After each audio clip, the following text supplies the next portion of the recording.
and welcome to the Nursing Brain. My name is Victory, and what we literally do on this space is we try to make your life more simple because think about it, life is already too complex. Why make it even harder? Okay, so what do we do on this space? We try to make things simple for you as nurses and student nurses. So basically, what we do is we try to simplify anatomy and physiology, then link it in with the pathology, but then also link it into your nursing process and how you can apply these things. So we're basically making understanding anatomy and physiology really simple for you, then understanding pathophysiology, but then applying it into patient care in your roles as student nurses, newly qualified nurses, or otherwise. Just to make it clear, we don't go in depth to discuss all of it for you, but we basically just sieve it and make it a little bit easier for you to take in. So when you dive in and try to do your own individual study and reading, it appears a little bit more simple and easier for you to assimilate. So when it comes to the context of anatomy and physiology, simple. We'll start by introducing what anatomy and physiology really is. I already promised you we're going to make your life simple, so I'm going to be giving examples that are not even relating to anatomy and physiology. So let's start by simple definition. What is anatomy? It's just divided into the structures, the study of the structures of the body. Then physiology is just studying how these structures function to make us the human we are. So let's liken it to the context of an iPhone, because everybody likes an iPhone, isn't it? I don't like an iPhone. But yeah, let's liken it to the context of an iPhone. An iPhone, what's the structure of an iPhone? The software, the Apple software that makes it an iPhone. Say the camera that makes it to like FaceTime. And then what's the function is FaceTiming, isn't it? So if we understand the structures of this iPhone and then its functions, then it will be easier for us to understand when something breaks down. Don't you think so? That's the link between anatomy, physiology, and pathology. First, anatomy, which is basically the study of the structures of the human body. Then we talk about the physiology. Now we know the structures. How do they function? Then the context of pathology is if we already know the structures and the function, then we'll be able to identify when something breaks down. It's not working, isn't it? Pathology. But then that's where we bring in our context of pharmacology and nursing care plan, nursing process to be able to monitor the patient holistically. It comes as a triad, isn't it? So what do we discuss when it comes to the context of anatomy and physiology? During this channel, I'm going to take you through the systems of the body. So normally the human body is made up of a lot of cells, organisms which go on to form like cells and then go on to form organs, and these organs are they're all contained in a specific system. We've got several systems of the body. So we've got the skeletal system, which basically is made up of bones that provide supports to the body. Bones, joints, this will be the content of the skeletal system. We've got the muscular system. So on this context, we're talking about the muscles and the structures that allows for movement of these bones. Then we've got the circulatory system. This deals with transporting blood and oxygen as well as nutrients around our body. So organs will be around things like the heart, the blood vessels. Then we've got the respiratory system. Obviously, that's what makes us to be able to breathe. So it helps with breathing, oxygenation, exchange. So we're thinking about the lungs and the airway, which basically would be the respiratory tracts. Then we've got the digestive system, aids the breakdown of food to provide our body with energy. So we'll get things like the stomach, the intestines in these categories. And then we've got things like the nervous system, powerhouse, central processing unit of the entire body. So we're talking the brain, the nerves, the spinal cord. They help to control the entire bodily functions and responses. But then we also have the endocrine system. This helps with the regulation of hormones. So it will contain things like your glands, your pituitary glands, and all of those. Then we've got the urinary system, which basically does help with excretory purposes. It helps to remove waste for our system. So we're talking about things like the kidney, the bladder. We've got the reproductive system, which helps with reproduction, obviously. So we'll be tackling this from the concept of male reproductive organs and female reproductive organs. We also have the integumentary system, which contains things like the skin, and together they all help to form the structures of the body. And then we then need to discuss their function individually. But before we go in depth to discuss the systems and talk about their structure and their functions, and then talk about pathologies or things that would go wrong with the system, we need to understand something called anatomical positions, because this would aid with the description of the locations and the structures of these organs and these systems as well. So we got things about when the body is standing upright, we're talking about the body is facing forward, the arms at your side, placing the arms forward. All of these, they've got specific names which we'll discuss in the long run. So these are what we would call anatomical positions. But we'd also have directional anatomical positions, which we would use in basically describing things in the body. So we're talking about things like superior, which obviously would be higher. Inferior would be lower. So anything closer to the head is superior, and anything closer to the feet would be inferior. Anterior and then posterior. So from the word, anything at the front will be anterior, and anything behind will become posterior. We've got things called like medial, which would be anything closer to the body, lateral, away from the body. Media, closer to the body, lateral, away from the body. Words like proximal means closer to the point of attachment, so that would be proximal, and then distal will be farther to the point of attachment. So proximal, distal, for example. Superficial would be nearer to the surface, and then deep will be inside the body. All of these are important because then when you're trying to make descriptions around the structures of the body, these are common words that we use. The next important thing you want to know within the concept of anatomy and physiology is the cavities of the body.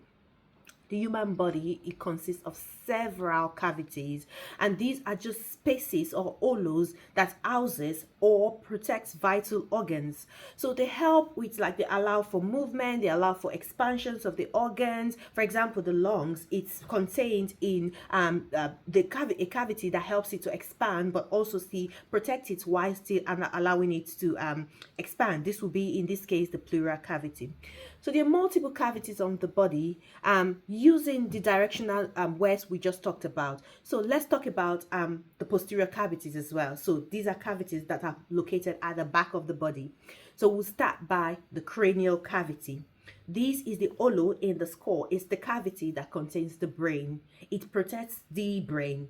So it just protects the brain. So this cavity is protected by the skull, or formed by the skull to protect the brain. So if you hear anything about the cranium or the cranial cavity, this is just an hollow that houses the brain. Yeah.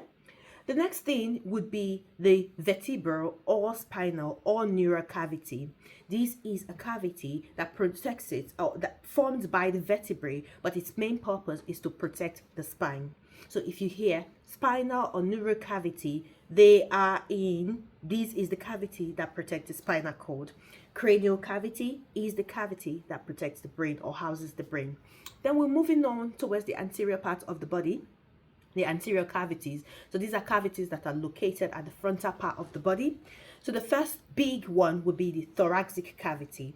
So the thoracic cavity contains your thorax. Basically, it's made and formed from the rib cage. So your thorax, this is what it would be, the higher up of your body. So things that would be contained in this thorax would be things like the lungs, the heart as well, the lungs, the heart, and this is formed by the rib cage to protect it. Other smaller cavities you can see in the thorax are things like the pleural cavity.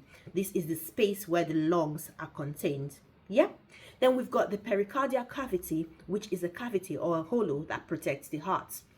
The mediastinum cavity, bounded by the sternal bones. You get to know the bones when we discuss the skeletal system. Is just forming it helps to is the central region that contains the heart and all of those major blood vessels. But then if we've talked about cranial cavity, spinal cavity, or the vertebral cavity or neural cavity, cranial cavity houses the brain, spinal cavity houses the spine, the spine, yep. And then thoracic cavity, thoracic cavity houses contents of the thorax, like the heart, the lungs. The next one would be the abdominal cavity. from the word abdominal, meaning it houses the abdomen, or like the content of the abdominal cavity. So I'm talking organs like your stomach, your liver, your intestines, your pancreas, your kidneys, and all that. And the last would be like the pelvic cavity, which is what contains the pelvic organs, so things like your bladder and other parts of your intestines. So it's important to know this cavity, because again, when we discuss the structures of the body, or when we start picking out the organs of this system, when you understand the cavity, then you would understand where each organ lies within this system. Finally, the last part I'll be touching around the quadrant of the abdominal cavity. This is another important signposting of the body system you need to be aware of, because basically, as nurses, when patient presents with symptoms, you understanding the quadrant of the abdominal cavities, or the cavities, or the locations of these structures, it will help you to be able to diagnose your patient properly, assess your patient properly.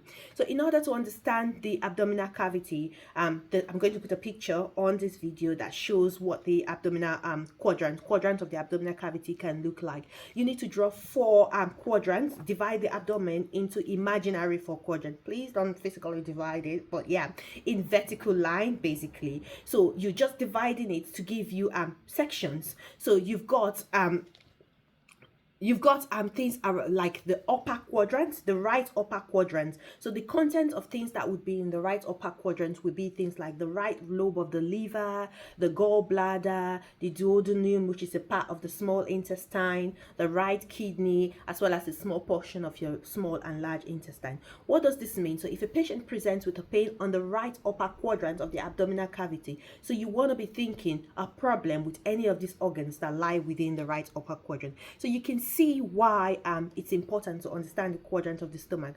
Common kind of symptoms or problems that you would face with symptomatic presentation of the right upper quadrant, maybe like a pain on the right upper quadrant of the abdominal cavity, would be things like if a patient has cholelithitis, which is gallstones, hepatitis, that's the inflammation of the liver. If they've got like peptic ulcer, if they've got cholecystitis, which is inflammation of the gallbladder. These are common symptoms where pain will present in the right upper quadrant of the abdominal cavity.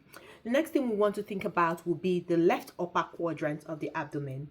The left upper quadrant of the abdomen is the organs that would be contained in there are things like the left lobe of the liver, the stomach, the spleen, the pancreas, as well as the left kidney, and a small portion of the small and large intestine again. So I'm talking about the descending colon of the intestine. Now, if a patient presents with pain in this area, then you want to suspect these organs as being problematic. So I'm talking conditions like gastritis, that's inflammation of the stomach, splenomegaly, that's inflammation of the spleen, pancreatitis, that's inflammation of the pancreas, as well as gastric ulcer.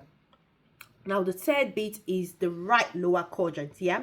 So what are the contents of the right lower quadrant? You've got the appendix, you've got the cecum, you've got the right ovaries in females, you've got the right fallopian tube, again in females, you've got the right urethra. Don't worry, we'll discuss all of these organs as we progress. And then you've got the portions of the small intestine. So that means if a patient comes with pain in the right lower quadrant of the abdomen, you want to think things like appendicitis. You want to think like have they got ectopic pregnancies, if they are females, have they got ovarian cysts, or is it a symptom of urinary tract infection?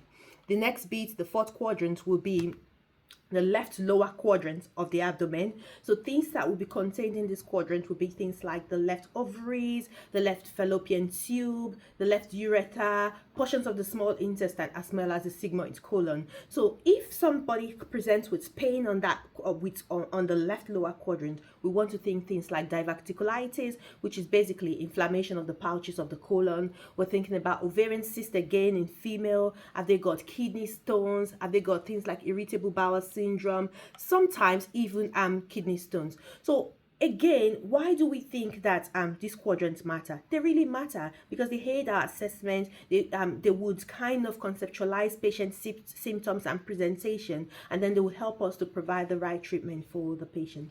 So in summary, do not panic. We will discuss these structures. We will discuss the anatomy system by system, discussing the organs, and then discussing what pathologies can come in there, and then consolidate it by presenting a case study which we would all explore together, using this knowledge to inform our decision making and care of patient. In summary, what we've talked about today is anatomy and physiology, what it is, which is basically anatomy, the study of the structures of the human body. Physiology is the study of the functions of these structures. Yeah, and then pathology is when there is a problem or when there is an abnormality in the normal functions of this body. We've also gone about to summarize the systems of the body, which will be tackling each and every one of them, considering organs that are particular in each areas. We talked about anatomical positions and planes, using directional terms like superior, which is basically top. So I've said superior is closer to the head, inferior is farther away, anterior is the front, posterior is the back, medial is closer into the midline to the body, lateral is away from the midline of the body, proximal is closer to the point of attachment, distal is farther from the point of attachment, superficial is nearer to the surface, and deep is inside of the body. We went on to talk about cavities of the body, which I said they are hollows that basically there are multiple hollows around the body that helps to house various organs in our body and helps to protect them. So we talked about the cranial cavity, which is in our head, marked by built by the skull, houses and protects the brain. And then we talked about the spinal cavity, which is in our spine. What it does basically, it's built by the vertebrae and it protects our spine. We talked about the thoracic cavity, which is at the upper part of our body, built and surrounded by the clavicle, sternum and the rib cage, and it houses the organs of the thorax. So I'm talking the lungs, the heart and all of its kind. Then we talk about the abdominal cavity, which houses abdominal contents such as the stomach, the liver, the small intestine, pancreas, and finally we talked about the pelvic cavity, which houses organs of the pelvic girdles, things like the bladder and some parts of the intestines. We also talked about the important quadrants of the abdominal cavity, which are the right upper, left upper, right lower, left lower. We also got things like the umbilicus region and the epigastric region as well of the abdominal cavity. And we've said the understanding this quadrant and region enables us to identify organs that would normally be in the anatomical position of this quadrant. So if a patient presents with situations, we are able to assess our patient, especially when it comes to things like pain, with some examples given below. So thank you so much for listening to me. As we move on with this series, we'll be progressing to pick each and every one of this system and explore them more in depth. So if you do like this series and if you do think this would aid your learning, please do like, do subscribe, and also please do share to people who you think this might be beneficial to. I hope I've been able to give you a bit of an overview and understanding, so when you go back to read and explore the subject more in depth, it is more insightful to you. Thank you and see you next time.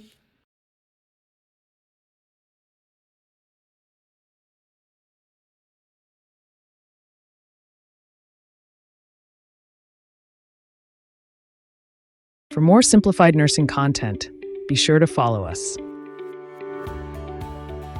Don't forget to like the video if you found it helpful. And subscribe to our channel for more great content.